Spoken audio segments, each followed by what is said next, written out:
اعوذ باللہ من الشیطان الرجیم بسم اللہ الرحمن الرحیم الذین آتیناہم الکتاب یتلونہ حق تلاوتہ اولئک یؤمنون بہ ومن یکفر بہ فاولئک هم الخاسرون صدق اللہ العظیم رب اشرح لی صدری ویسر لی امری واحلل عقدۃ من لسانی یفقہوا قولی اللہم ارنا الحق حقا وارزقنا اتباعہ وارنا الباطل باطلا وارزقنا اجتنابہ آمین یا رب العالمین۔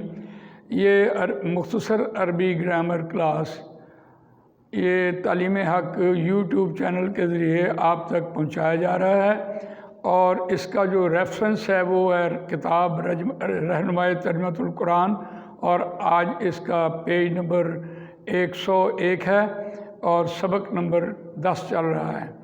اور میں سمجھتا ہوں کہ آج جو گورنمنٹ نے اسکولوں میں قرآن مجید کا ترجمہ لازم قرار دیا ہے، 50 نمبر کا پیپر رکھا ہے، یہ اللہ تعالیٰ کی بڑی کرم نوازی ہے۔ اور میں یہ بھی اس بات پہ بھی حیران ہوں کہ بہت سی ایسی پارٹیز اور بہت سے ایسے ادارے جن کو اس بات کا خیال پیدا ہو گیا اور انہوں نے لفظی ترجمے کے قرآن بنانے شروع کیے، اور تاکہ طالب علم قرآن مجید کا ترجمہ رٹ کر یعنی یاد کر کے تو وہ پیپر دے لے اور کسی نہ کسی طریقے سے پاس ہو۔ لیکن میں سمجھتا ہوں کہ وہ رٹا رٹایا بات ہوتی ہے، وہ آدمی کو بھول جاتی ہے، اور ہم آپ کے سامنے قرآن مجید کا فہم حاصل کرنے کے لیے، فہم پیش کرنے کے لیے، کہ اس کو سمجھنے کے لیے مختصر عربی کورس رکھ رہے ہیں، تاکہ طالب علم اس کو آسانی سے 5 منٹ کے لیکچر سنے اور اس پہ کتاب پہ ایکسرسائز کر لے۔ یہ اس کتاب میں ایکسرسائز بھی ہے تاکہ ساتھ ساتھ ایکسرسائز کرے، اور قرآن مجید کے حوالہ جات بھی ہیں تاکہ اس سے قرآن کا ترجمہ بھی اس کی سمجھ میں آ جائے۔ تو بہرحال اس کی اہمیت اپنی ہے، ٹھیک ہے۔ ترجمے والے قرآن سے کوئی آپ بچہ ترجمہ رٹ لے یا اسکولوں میں وہ عام ہو جائے تو اس کی افادیت نہیں ہے جتنی ہم آپ کے سامنے یہ کوشش کر رہے ہیں کہ اس پروگرام کے ذریعے آپ تک یہ بات پہنچ جائے۔ تو بہرحال آج کا ہمارا جو مضمون ہے وہ چل رہا تھا مرکب اضافی میں اس میں معرفہ کی اقسام کا استعمال۔ جو ہم نے اس میں معرفہ کی اقسام دیکھی ہیں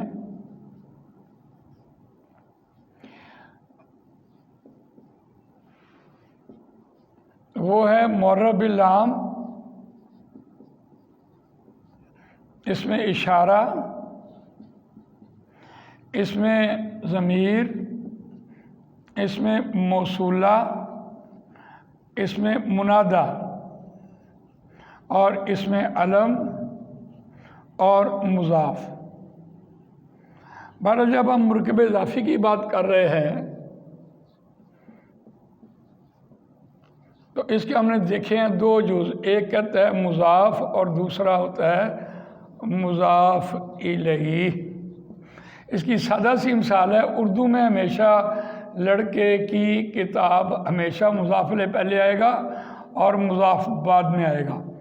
لیکن آج ہم دیکھتے ہیں جب اس کو ہم کراس ترجمہ کر رہے ہوتے ہیں کتاب الولدی،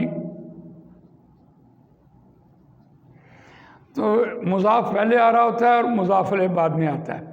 آج جو ہم نے دیکھنا ہے کہ مرکب اضافی میں ہم مرکب اضافی کو منادہ بنائیں، یعنی منادہ بنانے کے لیے یعنی اس کوئی مرکب اضافی ہو اور اس کو بلایا جائے۔ مثال کے طور پر ہمارے پاس عبد الرحمن،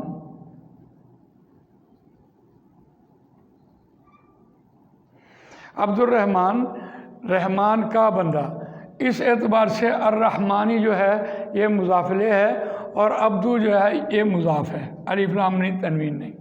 اب بہت خوبصورت بات یہ ہوئی کہ ہم نے بے جان چیز سے جاندار تک کی رہنمائی حاصل کرنی ہے۔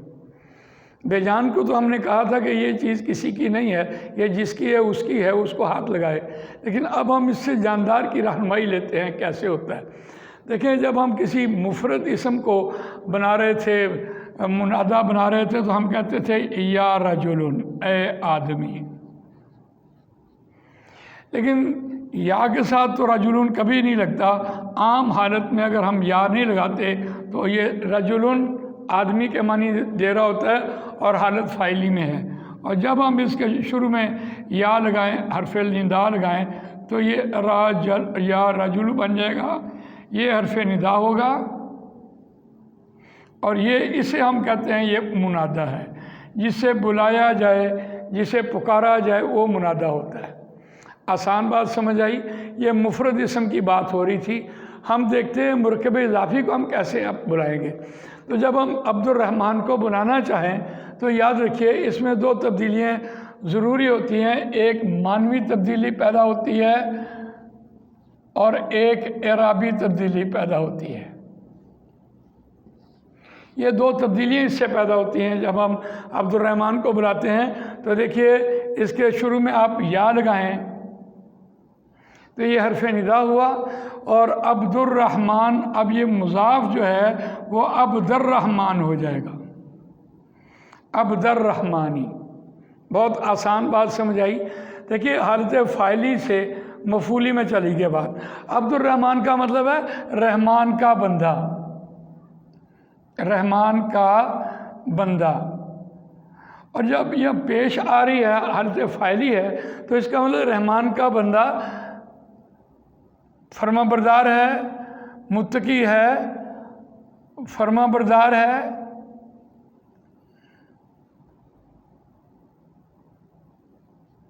اب یہ اس کی فاعلی حالت ہوگی، نیک ہے، متقی ہے، فاعلی حالت ہوگی۔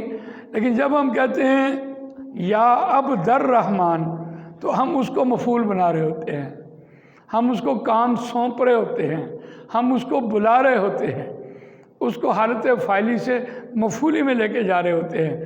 تو اب اس کا مطلب ہوگا کہ اب تمہیں یہ کام سونپا جا رہا ہے، تم اب یہ کام کرو۔ اس کا مطلب کہ یہ مشبہ بالفعل ہو گیا، فعل کے ساتھ اس کی مشابہت ہوتی ہے، کام کے ساتھ اس کی مشابہت ہوتی ہے، اس لیے حالت فاعلی سے مفعولی میں ہو رہتا ہے۔ تو یہ بڑی آسان بات تھی جسے ہم نے سمجھا ہے۔ اسی طرح ہم دیکھتے ہیں کہ جب ہم کوئی دعا مانگ رہے ہوتے ہیں، اس کے ساتھ ضمیر کا استعمال کرتے ہیں، ربنا، ہمارا رب، ہم اس کا ترجمہ کر رہے ہوتے ہیں ہمارا رب۔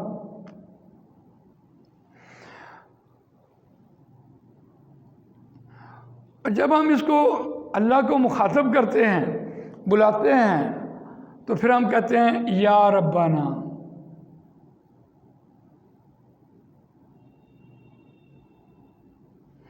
یا ربنا، اے ہمارے رب۔ ہم یہ ترجمہ کر رہے ہوتے ہیں، اللہ سے التجا کر رہے ہوتے ہیں، اللہ سے اپنے گناہوں کی معافی مانگ رہے ہوتے ہیں۔ اللہ بطور مفعول ہماری بات سن کر ہمیں بخش رہا ہوتا ہے۔ یعنی فاعلی اور مفعولی حالت کے اعتبار سے اس کی اہمیت دیکھیں ہماری روزمرہ زندگی میں کتنی ہے۔ دیکھیے اسی طرح اگر ہم یہ کہہ دیں کہ عبد الرحمن یا عبد الرحمن، تو اگر ہم یہ کہیں صرف عبد الرحمن تو اس کا مطلب ہے کہ اس میں یا انڈرسٹوڈ ہے۔ جیسے ہم کہہ رہے ہوتے ہیں ربنا، اے ہمارے رب، تو اس میں یا موجود ہوتا ہے جب آپ مضاف کو زبر دے رہے ہوتے ہیں۔ تو یہ ہم نے اس سے ایک قاعدہ سیکھا۔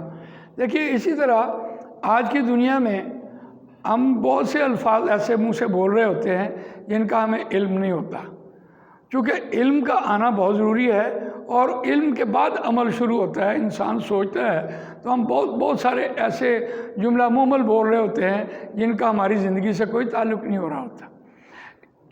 دال پیش دو کے ساتھ آپ نے فاعلی حالت بولی ہے، ترجمہ بنایا ہے، دال زبر کے ساتھ بھی ترجمہ بنایا اس کے ساتھ۔ اچھا، زبر کے ساتھ ہم بناتے ہیں، ہم اس کو مشبہ بالفعل کہہ رہے ہوتے ہیں، ہم اس کو کام سونپ رہے ہوتے ہیں۔ اس کا ترجمہ کیا بنے گا؟ ہم نے عبد الرحمن کو بلایا، عبد الرحمن ہم اب تم کو کام سونپ رہے ہیں، تم یہ کام کرو۔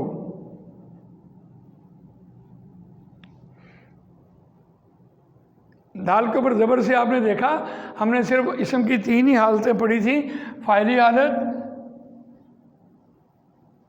مفعولی حالت اور اضافی حالت۔ فاعلی کو ہم نے کہا 2 پیش ہیں یا 1 پیش ہوتا ہے، مفعولی کو ہم نے کہا 2 زبر یا 1 زبر ہوتا ہے، اضافی کو ہم نے کہا 2 زیریں یا 1 زیر ہوتا ہے۔ تو اس سے دیکھیے مفعول کی اہمیت کیا ہے۔ مفعول کسے ہے؟ جس کے اوپر کسے کہتے ہیں؟ جس کے اوپر کام واقع ہو یا جس کے ذریعے کام کروانا مقصود ہو۔ تو جب آپ یہاں فاعلی سے مفعولی میں لے کے جا رہے ہیں تو آپ اس کے ذریعے کام کروانا چاہ رہے ہیں۔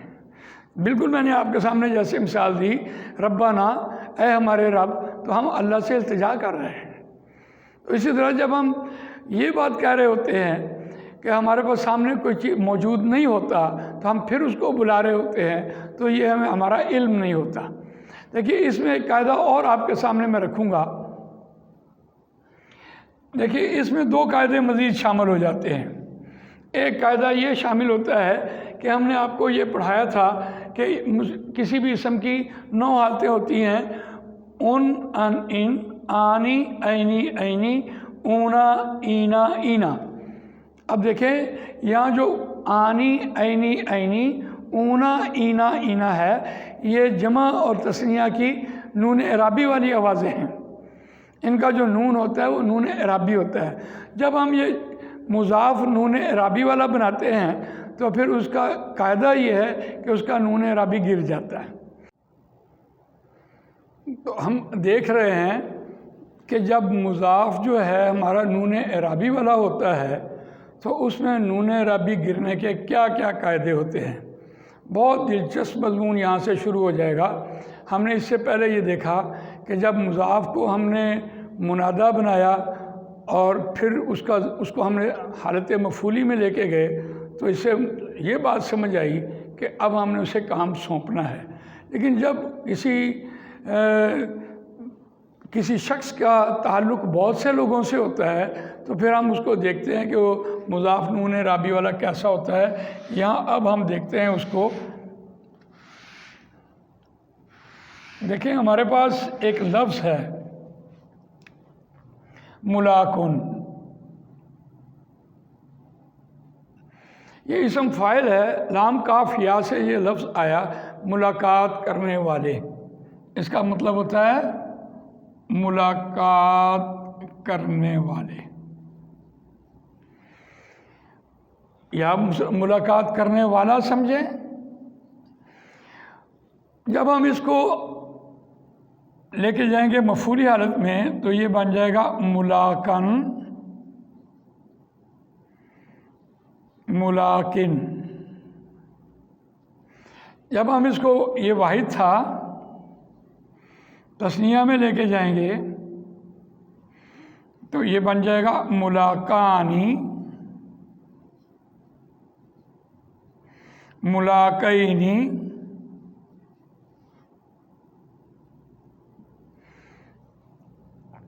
ملاقینی،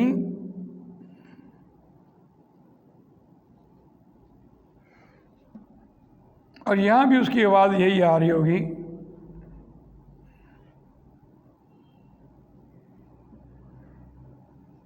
ملاقینی۔ اور جب ہم جمع میں جاتے ہیں ہم کہتے ہیں ملاقونا،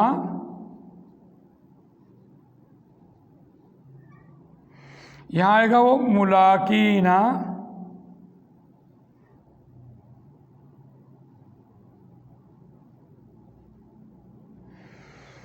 یہاں بھی اس کی آواز آ رہی ہے ملاقینا۔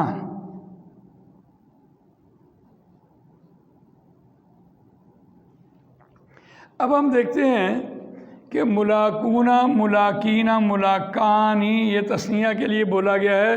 2 ملاقات کرنے والے، 2 ملاقات کرنے والوں کو، بہت سے ملاقات کرنے والے، بہت سے ملاقات کرنے والوں کو۔ اب اس کے یہ معنی ہوں گے۔ لیکن جب ہم یہ دیکھتے ہیں کہ یہ مضاف بن رہا ہوتا ہے تو پھر اس کا نون اعرابی گرتا ہے۔ تو کیسے نون اعرابی؟ قرآن میں ایک لفظ آیا بہت دلچسپ ہے، وہ اس میں قاعدہ یہ ہوا کہ اگر نون اعرابی والا کوئی لفظ مضاف بن رہا ہو تو اس کا نون اعرابی گر جاتا ہے۔ قاعدہ یہ ہے ہمارا، اس کو ہم سمجھتے ہیں۔ تو اس بات کو یوں سمجھنے کے لیے ایک مثال آپ کے سامنے میں اور رکھتا ہوں کہ دیکھیے مدرسے کا استاد،